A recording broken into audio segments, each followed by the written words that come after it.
चलिए शुरू करते हैं। तो अटेंडेंस सीट, और अटेंडेंस सीट जो है ये हम बना रहे हैं अटेंडेंस सीट विथ सैलरी। एक हमने अपने चैनल पर एक वीडियो, हम एक या दो वीडियो हम डाल चुके हैं, एक सिंपल अटेंडेंस सीट के नाम से और एक एडवांस अटेंडेंस सीट के नाम से। अब वो दोनों अगर आप देख लेते हैं तो इस सीट को बनाने में बहुत ही आसानी होती है। अच्छा, ये सीट उन दोनों सीटों से अलग कैसे है? तो ये जो सीट है ये आपके कंपनी में यूज हुई, वो जो दोनों सीटें थी वो आपके स्कूल में यूज होती। समझ में आया? अब कंपनी में तो मैंने यहाँ पे एक डाटा भी अलग लिया हुआ है। जैसे आप देख सकते हैं यहाँ पे एम्प्लॉय आईडी, नेम और पोस्ट। नेम की जगह आप फुल नेम वगैरह भी ले सकते हैं। एम्प्लॉय आईडी मैंने इसे एग्जांपल के लिए ले लिए, पोस्ट को मैंने रिपीट कर दिया है, आप अपने हिसाब से इससे सही कर सकते हैं। ठीक है, तो चलिए शुरू करते हैं। सबसे पहले हम क्या करेंगे, यहाँ पे इन दो सेल्स को हम लोग क्या करते हैं, यहाँ पे इन दो सेल्स को हम लोग मर्ज कर लेते हैं।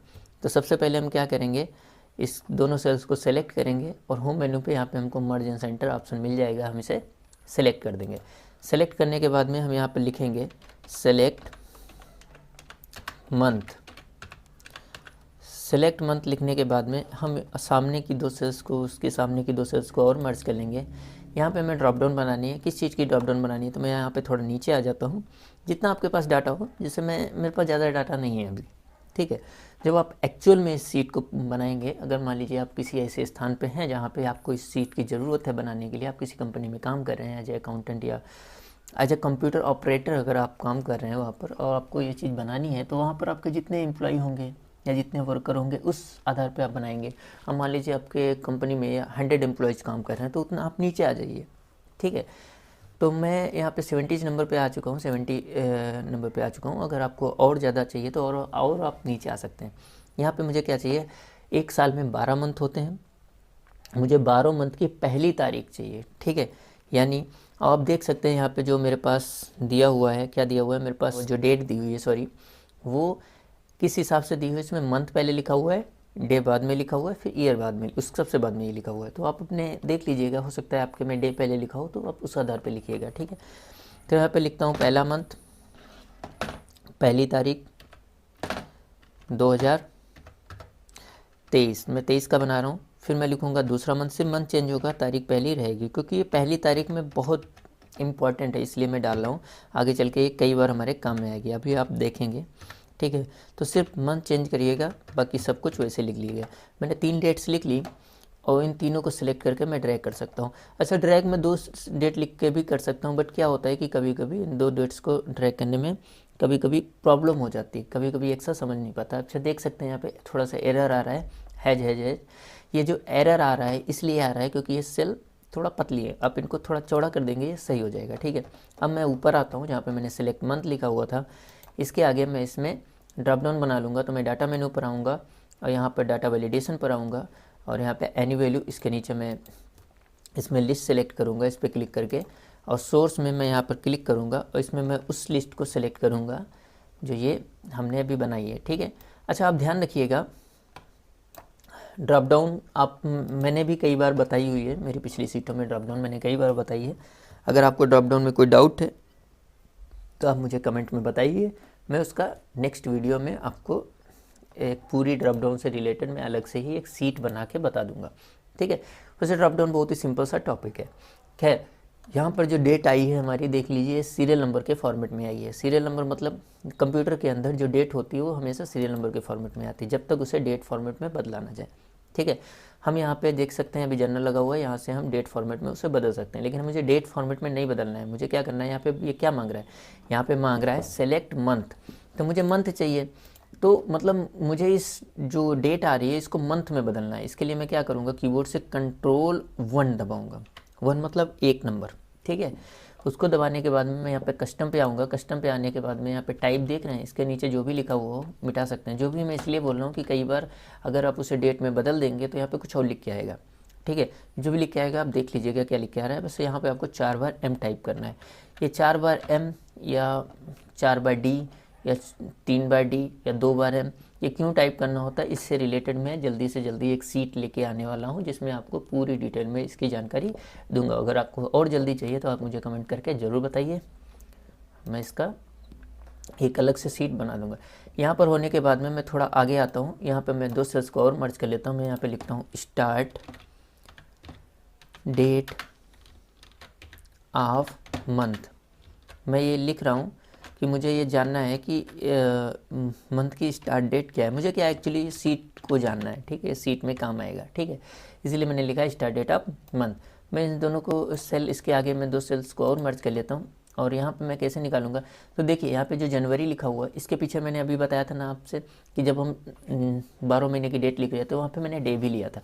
यहाँ पे जनवरी दिखा जरूर रहा है, लेकिन आप यहाँ पे फार्मूला बार में देख सकते हैं कि यहाँ पे पूरी डेट दिखा रहा है, ठीक है। तो मैं क्या करूँगा, इस डेट को यहाँ पे लिखूँगा और लिखने के बाद में इससे जो ये कह रहा है उसमें मैं बदल दूंगा, क्योंकि डेट को हम जिस हिसाब से देखना चाहें कंप्यूटर के अंदर या एक्सेल के अंदर खासकर, हम उस फॉर्मेट में बदल सकते हैं। अगर सिर्फ मंथ देखना चाहते हैं तो भाई डेट में तीनों चीज़ें होती हैं, डे मंथ और ईयर, हम जो भी देखना चाहते हैं वो देख सकते हैं। तो हम यहाँ पर क्या करेंगे, जब भी कभी ऐसी सिचुएशन आए कि किसी सेल में कोई डेट लिखी हुई है, मुझे उसके या कोई भी चीज़ लिखी हुई है किसी सेल में, मुझे दूसरे सेल में वही चीज़ लिखनी है, तो मैं क्या कर सकता हूँ, इक्वल टू अब वो वाली सेल सेलेक्ट करके हम क्या करेंगे, एंटर करेंगे। एंटर करने के बाद में देखिए यहाँ पे जनवरी आया, लेकिन मुझे जनवरी तो चाहिए नहीं, इस बार पूरा मुझे चाहिए, तो फिर से कंट्रोल 1, पूरा मुझे डेट चाहिए, कंट्रोल 1, और यहाँ पे मैं डेट पे आऊँगा और यहाँ पे काफ़ी सारे डेट के ऑप्शन मिल जाएंगे। मुझे कौन सा चाहिए, तो मैं थोड़ा नीचे आता हूँ, मुझे यहाँ पे देख लिया क्या हुआ है, मार्च 14, 2012। मैं ये वाला ले लेता हूँ, इसे ओके करता हूँ, देखिए मेरे पास आ चुका है। मैं थोड़ा और आगे आता हूँ, मुझे 2 सेल्स में और मर्ज करता हूँ और इन 2 सेल्स को मर्ज करके मैं यहाँ पे लिखूँगा एंड, या एंड रहने दो, आप लिखो लास्ट, ज़्यादा सही रहेगा, लास्ट डेट ऑफ मंथ। ये जो सीट है मैं इससे 2 पार्ट में बनाऊंगा, क्योंकि एक पार्ट में काफ़ी लंबी हो जाएगी, वैसे भी एक पार्ट भी इसका काफ़ी लंबा होगा, बट क्या करें, अब छोटे वीडियो बनाना, मैं सिर्फ व्यूज़ के लिए वीडियो नहीं बनाता हूँ, आपको कुछ जानकारी मिले इसके लिए वीडियो बना रहा हूँ, व्यूज़ मिले चाहे ना मिले, ठीक है।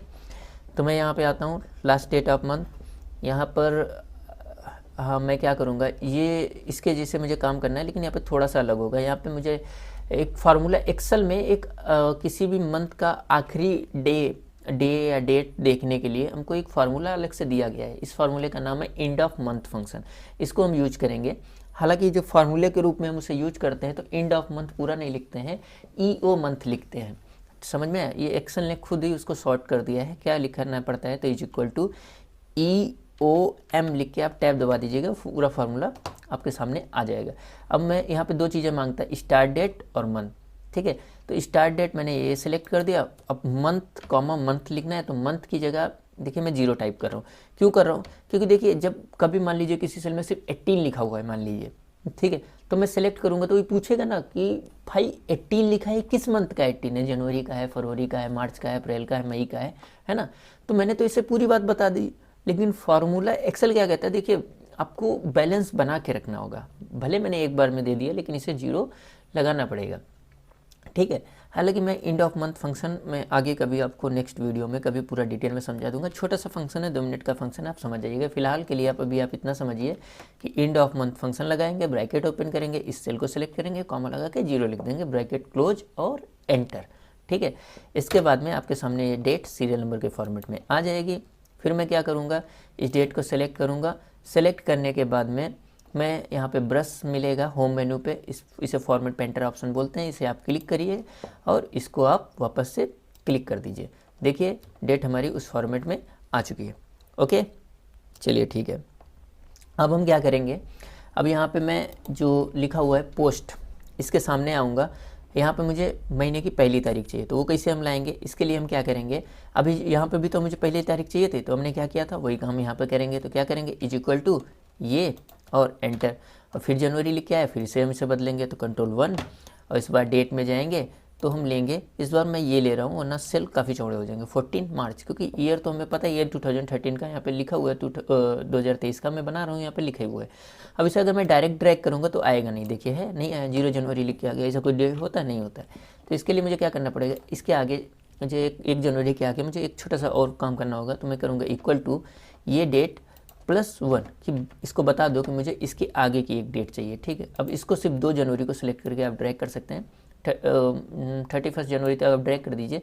उसके बाद ड्रैग भी करेंगे तो वो ऑटोमेटिक समझ जाएगा मतलब वो ड्रैग आगे आपको करने नहीं देगा। देख लीजिए, मैंने जानबूझ के यहाँ पे आगे ड्रैग किया है कि यहाँ पे फरवरी आ जाएगा, ठीक है। तो अब 31 जनवरी का एक एक मंथ करके आप बनाइए। तो मैंने एक एक मंथ करके मैं बना रहा हूँ, तो यहाँ पे 31 जनवरी तक मुझे चाहिए, तो मैंने बना लिया। अब इसके ऊपर मुझे इस डेट से रिलेटेड जो दिन है वो आ जाना चाहिए। लाइक 1 जनवरी को कौन सा दिन था, सोमवार, मंगलवार, बुधवार। इस बार कौन सा था, रविवार था, तो रविवार आ जाए। तो फंक्शन से कैसे आएगा, तो यहाँ पे मैं टेक्स्ट फंक्शन लगाऊंगा, तो इज इक्वल टू टेक्स्ट, ठीक है। अब पिछली मेरी अटेंडेंस शीट देख लीजिए, एडवांस अटेंडेंस शीट नाम से मैं यहाँ पे डिस्क्रिप्शन में उसका लिंक दे दूँगा, आप देख सकते हैं। वहाँ पर भी इस फार्मूले का यूज किया गया है। अगर आप 2 लोग वो सीटें देखे हुए हैं तो आपको अच्छे से रिलेट कर पा रहे होंगे, समझ पा रहे होंगे, ठीक है। अच्छा देखिए, यहाँ पे मैंने टेक्स्ट फंक्शन डाला, तो मुझे नीचे वाली सेलेक्ट करनी है। अच्छा नीचे ये देखिए लिख के आ जाता है। देखिए जो फंक्शन होता है उसको क्या चाहिए होता है वो नीचे बताता है। कोई भी फंक्शन आप लगाएंगे वो जस्ट नीचे उसको बताने लगता है। तो कई बार क्या होता है, अगर जस्ट नीचे और इसे सेलेक्ट करनी होती है तो उसमें मुझे प्रॉब्लम होती है। तो इस कंडीशन में आप क्या कर सकते हैं, डाउन एरो दबा सकते हैं। डाउन एरो कीबोर्ड में होता है, 4 एरो होते हैं, आपको पता है। तो उसमें से आप डाउन एरो दबा दीजिए, सेलेक्ट हो गई सेल, ठीक है। या आप क्या कर सकते हैं, उस सेल का नंबर आप लिख भी सकते हैं। जैसे E6 है इस सेल का नंबर, तो मैं E6 अपने कीबोर्ड से लिख भी सकता हूँ, ओके। फिर मैं कॉमा लगाऊंगा और डबल इन्वर्टेड कॉमा के अंदर मैं 3 बार D लिखूंगा। ये क्यों लिखूंगा, मैंने अभी फिर से कहा था अभी, तो मैं ये D क्यों लिखते हैं, M क्यों लिखते हैं, मैं इसकी पूरी एक सीट बता दूंगा। टेक्स्ट फंक्शन में पूरा समझा दूंगा, आपको समझ में आ जाएगा। अब यहाँ पे आप इसको ड्रैग कर दीजिए, जहाँ तक 31 जनवरी तक आपने लिया था वहीं तक आप ड्रैग कर दीजिए, ठीक है। मैं इसको फटाफट बॉर्डर लगा लेता हूँ। यहाँ पे बॉर्डर लगाने के बाद में मैं क्या करूँगा, ठीक है। बॉर्डर लगाने के बाद में इस बार मैं, पिछली बार जो एडवांस अटेंडेंस शीट हमने बनाई थी वहाँ पे सिर्फ संडे को कलर किया था। इस बार हम दोनों चीज़ों को कलर करेंगे। मैं ये मान लेता हूँ कि हमारी जो कंपनी है उस कंपनी में संडे और सैटरडे दोनों दिन छुट्टी रहती है। मैं ये समझाने के लिए आपको ये कर रहा हूँ। हो सकता है ऐसा ना भी होता हो किसी कंपनी में, मुझे पता नहीं। मैं इसलिए कर रहा हूँ कि मैं आपको ये समझा सकूँ कि दोनों किसी भी दिन को अगर मुझे कलर करना हो तो मैं कलर कर सकता हूँ, ठीक है। तो मुझे ये सिलेक्ट करना है, यहाँ से मैं दिन के नाम जहाँ से शुरुआत है वहाँ से मैं सिलेक्ट करता हूँ और जहाँ तक मेरे पास दिन है, ठीक है। देखिए एक चीज़ ये, और दूसरी चीज़ यहाँ पर जहाँ तक मेरा डाटा है, मेरा डाटा यहाँ तक है ना, तो मैं यहाँ से यहाँ तक और आगे जहाँ तक मेरे पास दिन है वहाँ तक मैं सिलेक्ट करूँगा। इसलिए मैंने बॉर्डर लगा लिया था। और इसको मैं सेलेक्ट करने के बाद में होम पर आने के बाद में मैं कंडीशनल फॉर्मेटिंग पर आऊँगा। कंडीशनल फॉर्मेटिंग पे आने के बाद न्यू रूल पे आऊँगा। न्यू रूल पे आने के बाद में यहाँ पे देख लीजिए, use a formula to determine which cell to format, इस पर मैं क्लिक करूँगा। और यहाँ पे आने के बाद में यहाँ पे आपको एक कॉलम मिल जाएगा, format value where this formula is true. इसके नीचे यहाँ पे उसमें क्लिक करेंगे। क्लिक करने के बाद में यहाँ पे पॉइंटर आ जाएगा। ध्यान दीजिएगा, कई बार लोग पॉइंटर नहीं आता है, पहले क्लिक करने लगते हैं फिर कहते हैं सर हुआ नहीं। तो ध्यान दीजिएगा, यहाँ पे पॉइंटर आ जाना चाहिए। उसके बाद में मैं इस संडे को सेलेक्ट करूँगा और इसमें दोनों में डॉलर आ रहा है। और दोनों में अगर डॉलर आएगा तो ये वैल्यू आगे नहीं बढ़ेगी। एक में डॉलर हटाना पड़ेगा, क्यों, क्योंकि ये जो देखिए ये E5 है, F5 है, G5 है, इस तरीके से दिन आगे बढ़ते चले गए हैं। और डॉलर का मतलब ही यही होता है कि डॉलर कब आता है, जब वैल्यू एब्सोल्यूट रहे, यानी वो चेंज ना हो। तो चेंज नहीं होगी तो प्रॉब्लम होगी, है ना। क्योंकि सिर्फ संडे इसमें तो कलर कर देगा, मान लीजिए संडे है, आगे नहीं कलर करेगा। तो आगे बढ़ाने के लिए हमें F4 दबाना पड़ेगा, E से पहले हटाना पड़ेगा, क्योंकि E5, F5, G5 5 तो बदल ही नहीं रहा ना। तो उससे पहले हटाएं या ना हटाएं, जो चीज़ बदल ही नहीं रही उससे पहले हम डॉलर हटा के भी क्या करेंगे, क्योंकि वो तो लगा रहने देंगे तब भी नहीं बदलने देगा और हटा देंगे तब भी नहीं बदलने देगा। तो ठीक है ना, लगा रहने दो।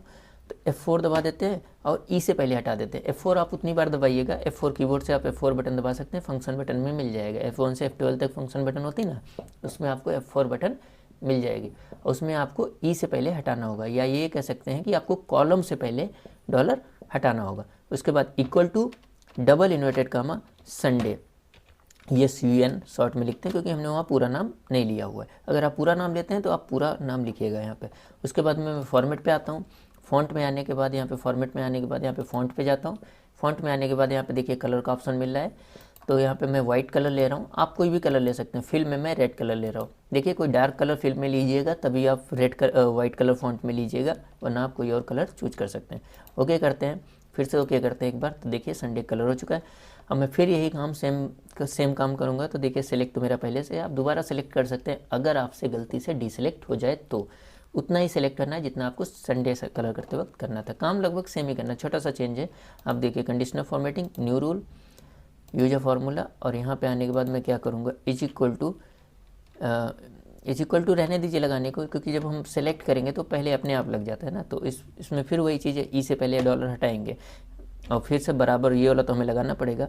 पिछली बार हमने संडे बताया था, इस बार हम क्या बताएंगे, Saturday, SAT, Saturday, bracket close. और फॉर्मेट में आके हम क्या करेंगे, फिर से वही चीज़, फॉन्ट में हम कौन सा कलर देंगे, वाइट कलर देंगे, और फिल में हम कौन सा कलर देंगे, रेड कलर देंगे। ठीक है, ओके कर दीजिए।